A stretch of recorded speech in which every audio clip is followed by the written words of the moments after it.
We will not receive even one Muslim. That's the view of my guest today, who speaks on behalf of the recently re-elected nationalist Polish government.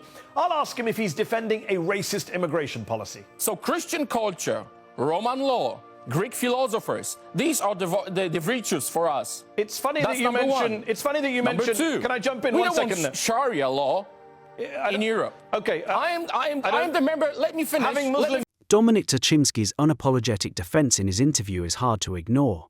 Nations don't survive by apologizing for existing. They survive by protecting what makes them distinct. Poland looked at the chaos in Europe after 2015 and chose a different path. While leaders like Merkel opened the floodgates, Poland kept its promise to its own people. And there's been no turning back since. Here's what happens when a politician humbles a dimwit journalist on live TV about Muslim immigration. Dominic Toczynski, thank you for joining me on Upfront. You're an MP and an MEP-elect for Poland's Law and Justice Party, which was recently re-elected to government and which is often criticised for being anti-immigrant, anti-refugee. But actually, you're not anti-immigrant or anti-refugee. You're OK with white Christian immigrants from Ukraine. You've taken around 2 million of them in. You're just not OK, it seems, with brown Muslim refugees from the Middle East. White people fine, brown people not fine. There's a word for that, isn't there, Dominic? The interview opens with Hasan laying the trap. In his usual way of framing Poland's policy as racist, white Christian Ukrainians are welcome. Brown Muslim refugees are not. Even when he knows it has nothing to do with colour or religion, but about safety and common sense. Illegal border crossing is not welcome, period. Here is the opening shot of a politician refusing to play the guilt game Europe has perfected. Good evening. Thank you for having me. It has nothing to do with your color. It has nothing to do with the religion. I keep repeating it for last 4 or 5 years. It's all about safety and the common sense. It's not about Ukrainians who are allowed to come to Poland. It's about illegal migrants who wants to cross our borders. And if you're brown, white, yellow, or whatever, if you want to cross our border illegally, you're not allowed. We are reacting. Well, first of all, plenty of people are coming into Europe legally as asylum seekers. You have a legal right to asylum from places like Syria. But you say it's not about religion. You said, quote, we will not receive even one Muslim because this is what we promised. You didn't say illegal immigrants. You said we will not receive. Hasan wants to paint Poland's refusal as racist hypocrisy. Toczynski is about to turn the tables with raw common sense and historical memory. Muslim. It has nothing to do with the Muslim religion. It's not Islamophobia, as someone's trying to tell us. It's all about this moment and this fact that at 2015, Angela Merkel started this madness. And now this is a problem about Muslims mainly coming to Europe. I'm surprised they are not going to Saudi Arabia, Qatar, or any other rich Muslim countries. They would feel much better, isn't it? You say Angela Merkel and her madness. I mean, Angela Merkel followed the law. The EU has law. There's a refugee convention. There's a universal declaration of human rights. The EU Advocate General, which advises the European Court of Justice, found this week that your country broke EU law in 2015 when Poland refused to share the refugee burden. So it's your country, your government, Dominic, that's undermining European values, European laws, not immigrants, not refugees, not Muslims. Notice how Hasan pushes the legal angle, citing EU law, refugee conventions, etc., etc. It's admirable how Toczynski dismisses it completely and renders him pointless. Poland kept its promise to voters. The 2015 crisis was Merkel's madness. Poland is not responsible for Syria or Iraq. It helps in other ways. Europe's migration experiment was already showing cracks. France with its banlieues, Sweden with gang violence, Britain with grooming reports. Poland watched and chose differently. All. This judgment was not about Poland only, it was about Hungary and others. And also, this judgment, this sentence, was about all countries which did not fulfill the expectations. You have to remember that the quota system, which failed, was very clear about the numbers. So even Germany and France did not receive as many as they should. For us, that was very clear.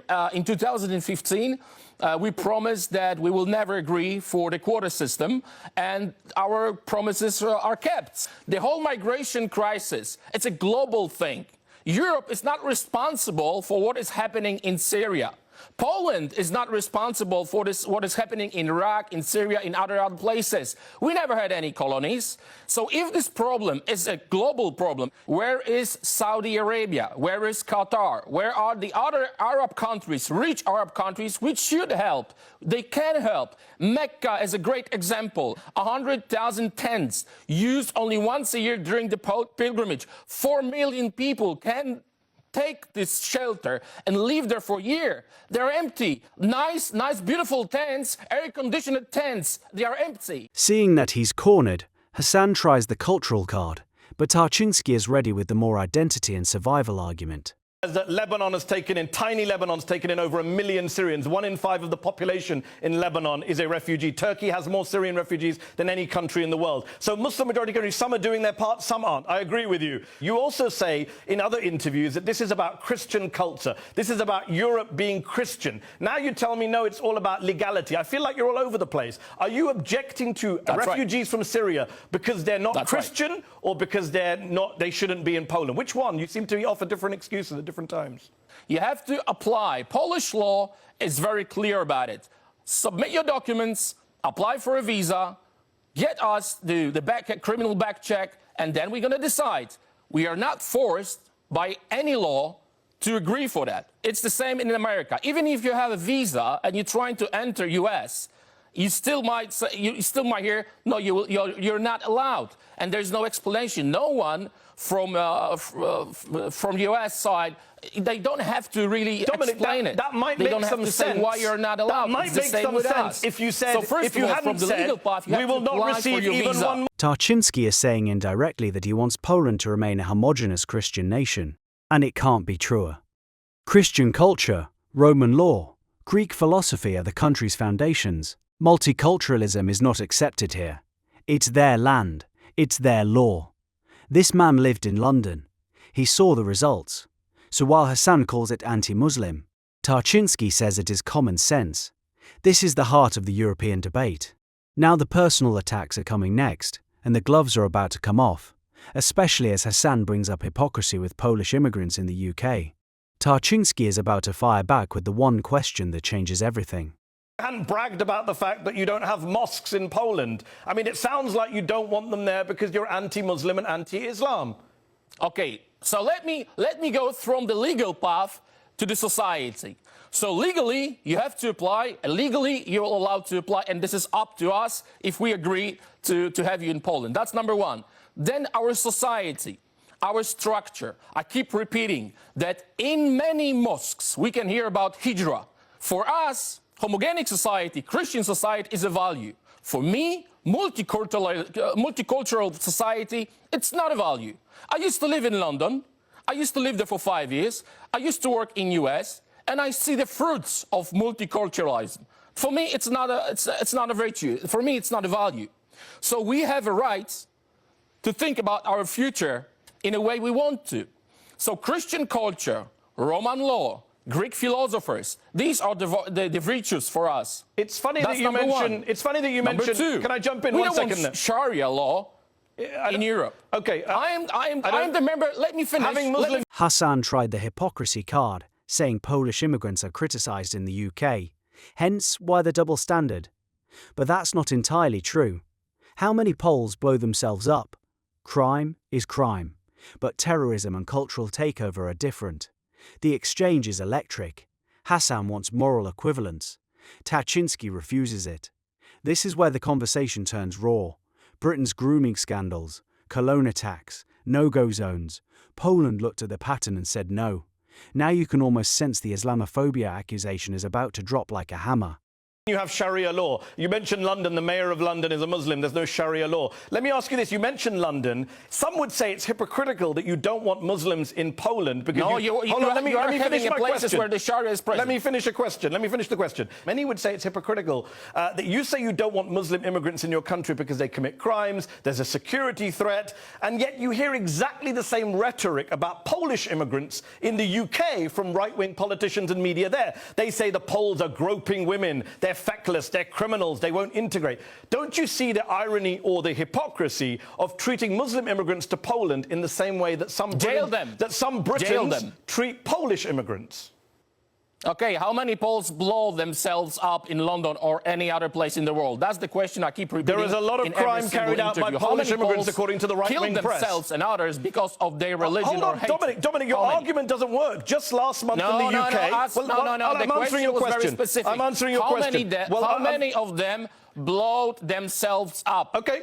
Let me answer your question in this way. A Polish immigrant was charged with the rape and murder of a British student last month. How would you feel if people in the UK started saying, we don't want Poles here anymore, we don't want rapists and murderers here? That's what you say about Muslims. You generalize about all Muslims in the same way that some on the right in the UK generalize about Poles. There's a lot of anti-Polish racism in the UK. Do you not see the irony that you're doing the same thing to Muslims as is done to Poles? No. No. First of all, if anyone committing a crime should be jailed. It doesn't matter. Is it Polish, is it English, or anyone else? Poland does not want to be taken over. History has taught the people of Poland the hard way.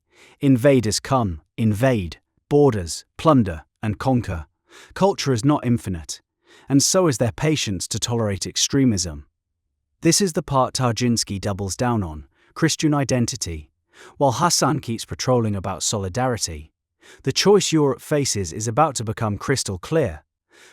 Crimes which you mentioned are not committed in the name of Allah.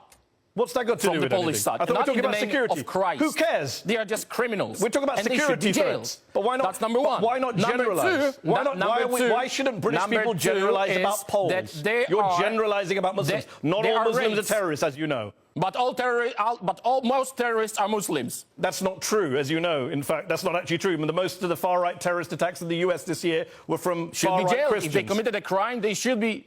It's funny you say most terrorists are Muslim. This year, one of the worst terrorist attacks that we saw was in New Zealand. Not Christians, mostly not believers. One of the worst terrorist attacks this year, one of the most high profile, was the murder of more than 50 Muslims in New Zealand by a Christian far-right white supremacist. Yeah, and he's jailed. That's it. So what? So Muslims are jailed as well? What's your point? Should I blame all white Christians for what that man in New Zealand did? My point is that the difference between our reaction after the New Zealand was condemnation. I do condemn that, everyone condemning it. After the terror attacks, we can hear from imams. That's the reaction. That's not they are true, happy, as you know. And they want to kill all the infidels. So that's a lie, the difference Dominic. between Western civilization. Imams across the world did not applaud terrorist attacks. You can just Google it. Just Google it. Okay, you can. Poland wants to preserve its Christian identity. It helps refugees in other ways, but will not import problems it cannot solve. Tarczynski wants to protect his own people first. This is the choice Europe faces: open borders or national survival. Poland chose the latter. The results speak for themselves: low crime, high cohesion, a country that still feels Polish.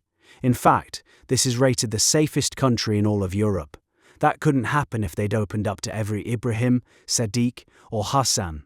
Charlie Hebdo attacks. Okay, you say this is a lie. It is a lie to say all imams applaud. News, I can tell. Okay, let me ask you this question. You've got hate preachers. There are hate preachers, indeed. Means? That's not all imams, though. You said all imams clapping. Let me ask you this, Dominic. After the Charlie Hebdo attacks, you had the King of Jordan. There you go. You don't have hate preachers in the Christian churches. That's not true either. After the Charlie Hebdo attacks, you had the King of Jordan, the Prime Minister of Turkey, the Foreign Minister of Egypt, the President of the Palestinian Authority, numerous leaders from the Muslim-majority world literally marched through the streets of Paris in solidarity with the non-Muslim victims of those attacks. I don't remember seeing you or any other member of the Polish government marching in Christchurch, New Zealand, in solidarity with the Muslim victims of that attack.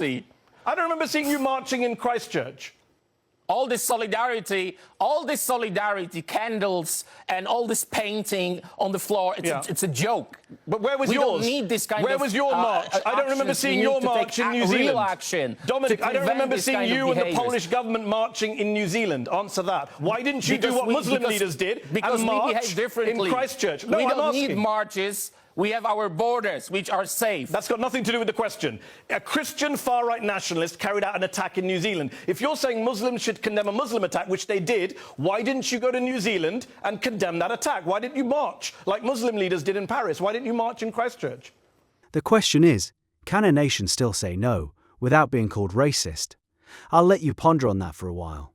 If you think that these Muslims, these preachers, these imams are so peaceful. Let them go to Saudi Arabia. Let them go to Qatar.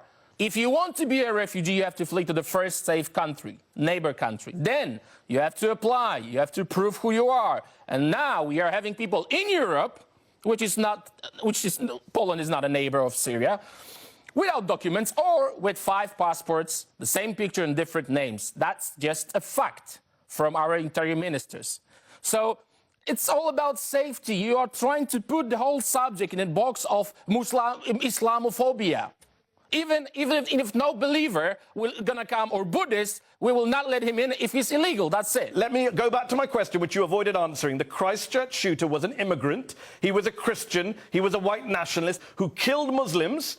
And he had on his weaponry references to a battle in which a king of Poland defeated Muslim invaders. He had the name of a Polish military commander on one of his weapons. So I ask again, why didn't you, according to your own logic, go to Christchurch and disown him? Say this has nothing to do with us, nothing to do with Poland or Christianity. That's what you expect of Muslims. Why didn't you do that in New Zealand? I ask again.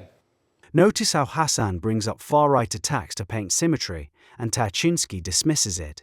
Crime is crime. But Islamist terrorism has ideological roots. From early conquests to modern attacks like Manchester Arena, the pattern is clear. Poland refuses the risk. Tarczynski's bluntness cuts through equivalence. Nations have the right to prioritize safety. At this point, Hasan tries one last push on solidarity. Watch what the parliament member does in response. Thank God for King Sobieski. He stopped Muslims in Vienna. Thank God That's for King what the terrorists said as well, by the way. But I'm not going to react on any idiot who is trying to use our king and beautiful history for a terror attack.